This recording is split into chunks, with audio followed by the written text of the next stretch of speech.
Hello everyone, it's Tuesday. তো আজকে সকালবেলায় সেন্টার বেরোনোর টাইমের ঠিক আগে এমন বৃষ্টি শুরু হলো, মনে হলো যেন ছাড়বেই না, ভিজে ভিজে বেরোতে হবে।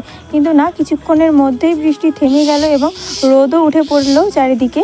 তো রাস্তায় বেরিয়ে পড়েছি এবং বেরিয়ে পড়ে দেখছি সুন্দর রোদ উঠেছে, তার সঙ্গে চারিদিকে জলও জমে গেছে খানিকক্ষণের বৃষ্টিতে।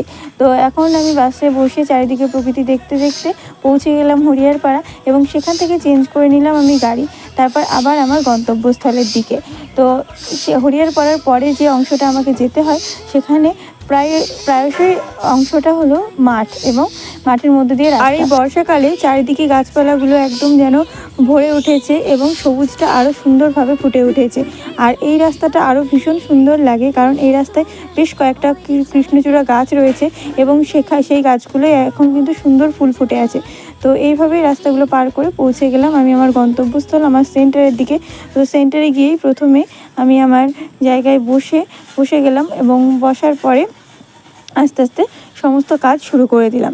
প্রথমে তো অ্যাটেন্ডেন্স সিগনেচার, যেখানে গিয়ে দেখি আমার লাস্ট দুদিনে সই করতেই ভুলে গেছি। তো সেটা ঠিকঠাকভাবে আগে করে নিলাম। তারপরে একজন পেশেন্ট এসে দাঁড়িয়েছিল, তো ওনাকে অপেক্ষা না করে ওনার কাজটা করে দিয়েছিলাম এবং ওনার কাজ করে দেওয়ার পরে আরও বেশ কিছু কাজ, অনেকটাই কাজ করেছিলাম আজকে। একটা সেন্টারের কর্নার একটা বেশ নোংরা হয়েছিল, সেটা একটু গুছিয়েছিলাম এবং তারপরে একটু টিফিন করে নিলাম। টিফিন করে নেওয়ার পরে আমার বেশ টায়ার্ড ফিল হচ্ছিলো এবং এইটা টাইমও হয়ে গেছিলো বাড়ি ফেরার। তো এই কাজ গুটিয়ে তারপর বেরিয়ে পড়লাম। তো এইভাবেই কেটে গেল ডিউটির একটা দিন। তো তোমাদের কেমন লাগলো অবশ্যই জানিও। দেখা হচ্ছে পরের কোনো ভিডিওতে। টাটা।